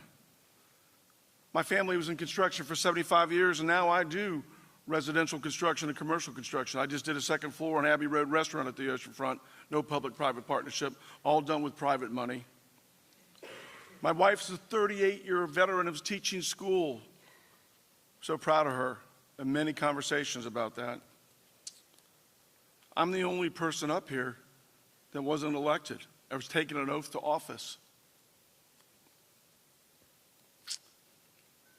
I always like to make sure people learn something when I speak. And let me tell you something I've learned over the last months, how people really know things. First of all, the mayor has no more power than a council person, because the mayor is a council person. The Charter of Virginia Beach is the supreme law. It takes precedent over state law. It takes precedent over some state constitutional law. People do not know that. Whatever in this charter is how we govern our city. I think we have 233 charters in Virginia. All are different, all uniquely different. When I first ran for office 20 years ago, my sign said, "For the people's way, vote RK." That's because I didn't like public-private partnerships that were competing with the private sector. Didn't like it, still don't like it, still talking about it. Then the next time I ran for office, I put "Stop Corruption." I didn't stop with just putting signs all over the city. I did something about it. I accomplished something because I didn't like it. Next signs I put out were law and order. We're short police officers. There were shots fired every single night at the oceanfront. I called the police so much, I stopped calling. Sometimes it sounded like the OK Corral was going off so much, but nobody ever heard about that. Well, we're the safest city. Well, you come on out there and hear what you hear, see what you see, you'll find differently. And now my signs say enough is enough, election integrity. And I've done something about that too. I filed 3 lawsuits right now. One is recently, we're waiting on a call on that now. Today I got 66 pages from the city of Virginia Beach to answer this question. 66 pages. This is the Charter of Virginia Beach current. It says, in the event any councilman, comma, including the mayor, comma, shall decide during the term of office to be a candidate for mayor, comma, he shall tender his resignation as a councilman not less than 10 days prior to the date of filing petitions as required by general law. This paragraph shall is used 6 times. John March mentioned it. That means it's an absolute word. You shall do it. Bobby Dyer didn't resign. He did when he ran 6 years ago. Sabrina Wooten waited 80 days afterwards. These 2 people are not eligible to be on the ballot. I have a writ of mandamus to make them follow the law. That's in the courts right now. We're waiting on it. This is important. This charter is how council does its business. All council people must honor this. This is their job, these 20 pages, and it's not happening. If I'm elected, I will lead with transparency, tenacity, truth, and trust. I've already done that, and I'm not even elected. I get calls all the time how to do things in this city. I'm not even elected. How's that happen? 3 town halls I've taken, not elected. Here's my promise to you. If you vote for me this time and I get elected, I'm on the ballot, every single time you see my name on the ballot, you will vote for me again. For the people's way, vote RK. So since my name,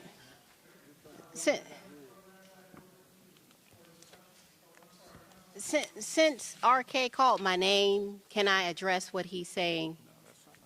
He called my name. And he also articulated a fallacy. I'm not ineligible to be on the ballot. That is not true, sir.